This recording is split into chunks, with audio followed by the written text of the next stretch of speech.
તો ગાઈઝ આ વિડીયો પૂરો જોજો, બહુ જ ઇન્ટરેસ્ટિંગ છે. જ્યારે આપણે લોકો મૂવી જોવા જઈએ છીએ ત્યારે જ્યારે કોમેડી મૂવી હોય છે ત્યારે આપણા એક્સપ્રેશન કેવા હોય છે, આપણે હસીએ છીએ, ખુશ થઈ જઈએ છીએ.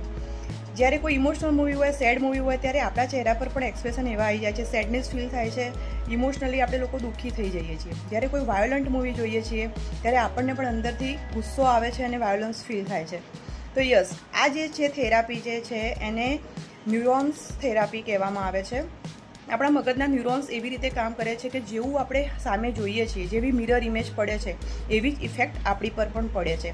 1990માં એક ઇટાલિયન સાયન્ટિસ્ટે રિસર્ચ કર્યું હતું કે બે વાંદરાને જોડે ઊભા રાખે છે, એક વાંદરાને ખાવાનું આપે છે, બીજાને નથી આપતા.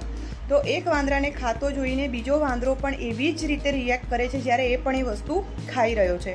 તો એનાથી જે પ્રૂવ થયું કે વાંદરામાં જો આવી ઇફેક્ટ આવે છે તો હ્યુમન સાયકોલોજી પણ આ જ પ્રમાણે કામ કરતી હશે કે જ્યારે આપણે સામેવાળાને જે એક્સપ્રેશનમાં જોઈએ છીએ આપણા પર પણ આપણને એ જ એક્સપ્રેશન ફીલ થાય છે. એટલે તમારે જો કોઈને પોઝિટિવ રિસ્પોન્સ જોઈએ છે, તમે એવું ઈચ્છો છો કે સામેવાળો વ્યક્તિ મને પોઝિટિવ રિસ્પોન્સ આપે, તો હંમેશા તમે તમારી એક સ્માઇલ સાથે એને મળો.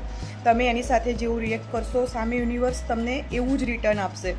તો ટ્રાય કરો કે તમે ખુશ રહો, સામેવાળો વ્યક્તિ ઓટોમેટિક તમને જોઈને ખુશ થશે. જો એ ગુસ્સામાં છે તો પણ એની સામે હસતો ચહેરો આપો તો એ પણ એનો ગુસ્સો કંટ્રોલ કરી શકશે ને તમારી સામે હસી શકશે. Try this therapy.